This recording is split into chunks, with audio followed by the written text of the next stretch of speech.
حضرت علی رضی اللہ تعالیٰ عنہ نے فرمایا، 3 انسان 3 چیزوں سے محروم رہیں گے: غصے والا صحیح فیصلے سے، جھوٹا عزت سے، اور جلد باز کامیابی سے۔ کسی کے برے کہہ دینے سے نہ ہم برے ہو جاتے ہیں نہ اچھے۔ اپنی زبان سے ہر شخص اپنا ظرف دکھاتا ہے، دوسرے کا عکس نہیں۔ صرف پیسے کا ہونا رزق نہیں ہے، نیک اولاد، اچھا اخلاق اور مخلص دوست بھی رزق میں شامل ہے۔ اپنوں کو ہمیشہ اپنے ہونے کا احساس دلاؤ، ورنہ وقت آپ کے اپنوں کو آپ کے بغیر جینا سکھا دے گا۔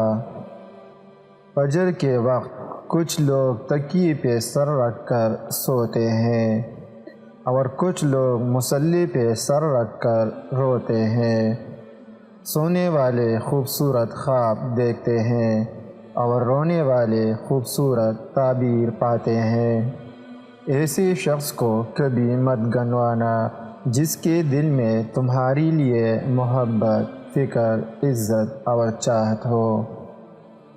اگر انسان کو تکبر کے بارے میں اللہ کی ناراضگی اور سزا کا علم ہو جائے تو بندہ صرف فقیروں اور غریبوں سے ملے اور مٹی پہ بیٹھا کرے۔ اپنی خوشی کے لیے کسی دوسرے کی خوشی ہاتھ میں مت ملاؤ۔ تمہارے وہ خوشی بیکار ہے جس کے پیچھے کسی کے آنسو ہو۔ بیٹے کو اتنا پڑھاؤ کہ جہیز مانگنے کی ضرورت نہ پڑے، اور بیٹی کو اتنا پڑھاؤ کہ جہیز دینے کی ضرورت نہ پڑے۔ زندگی اس طرح بسر کرو کہ دیکھنے والے تمہارے درد کے بجائے تمہارے صبر پہ رشک کرے۔ کسی کے ایمان کا اندازہ اس کے وعدوں سے لگاؤ۔ زندگی میں خود کو کبھی کسی انسان کا عادی مت بنانا، کیونکہ انسان بہت خود غرض ہے۔ جب آپ کو پسند کرتا ہے تو آپ کی برائی بھول جاتا ہے، اور جب آپ سے نفرت کرتا ہے تو آپ کی اچھائی بھول جاتا ہے۔ اپنے دوست کو اتنے ہی راز بتاؤ کہ کل کو اگر وہ تم سے دشمنی پہ آمادہ ہو تو تمہیں کوئی نقصان نہ پہنچا سکے۔ جسے تقدیر پر یقین ہوتا ہے وہ اپنے اوپر نازل ہونے والی مصیبتوں سے نہیں گھبراتا۔ مجھے تعجب ہے اس شخص پر جو اپنی برائیوں کو جانتا ہے لیکن جب اسے برا کہا جائے تو ناراض ہو جاتا ہے۔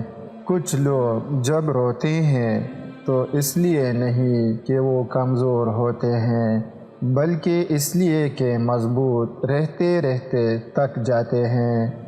علم تمہیں راہ دکھاتا ہے اور عمل تمہیں مقصد تک پہنچا دیتا ہے۔ کسی انسان کی محبت پانا چاہتے ہو تو اس کو بتا دو، کیونکہ زندگی موقع کم اور دھوکہ زیادہ دیتی ہے۔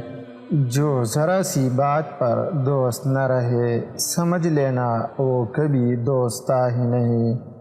جب تمہارے پاس رزق تمہاری ضروریات سے زیادہ ہو تو فوراً سمجھ جانا کہ یہ کسی کا حق ہے جو تمہارے پاس اس کی امانت ہے۔